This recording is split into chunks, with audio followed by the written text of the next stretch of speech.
Okay, you know that feeling, right? You stand up, you walk into another room, maybe the kitchen. Oh, yeah, Yeah. definitely happens all the time. And you get there with like total purpose, Yeah. but then poof, Total blank. your brain just goes completely empty. You're standing there like I don't know, like a video game character waiting for its next instruction. Lost the quest objective, yeah. Exactly. Like, why did I even come in here?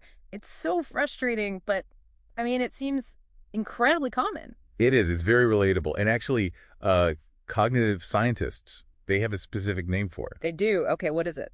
They call it the doorway effect. The doorway effect. Okay, that makes perfect sense. So what's actually happening in our brains when we hit that like mental reset button just crossing a threshold? Well, it's pretty interesting. It's not just a little blip. When you walk through a doorway, your brain is sort of segmenting your experience. Segmenting. Yeah. We call them event boundaries. Yeah. See, our brains build these little event models like a snapshot of where we are and what we're doing.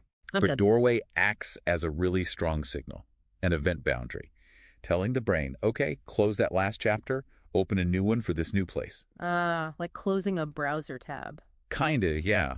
But maybe even a bit more, like closing the whole program sometimes. Right. And in that process, it can accidentally clear out information from your working memory that was tied to the last room. Like why you went into the kitchen in the first place. Exactly that. It's actually an efficiency thing, believe it or not, an adaptive way to manage all the information hitting us. So it's not just my brain being faulty, it's trying to be efficient.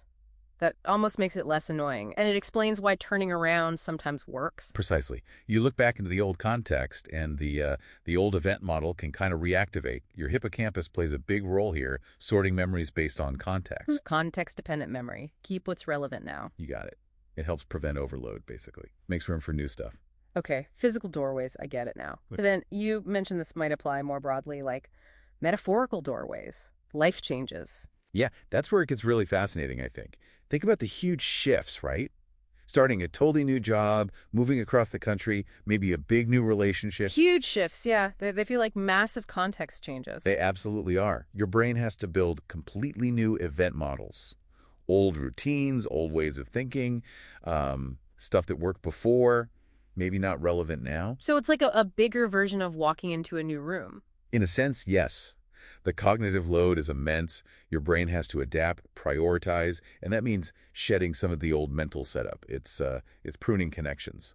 I felt that when I changed careers. Like I had to mentally clear the decks before the new stuff could even sink in. Some old habits just faded. That's exactly the process. Yeah. It's cognitive restructuring, necessary for growth, even if it feels a bit like, blankness or confusion for a moment. Okay, so if these big life transitions are like hitting a bigger reset button, then the question for this deep dive is, could this forgetting, this blankness, actually be good for us?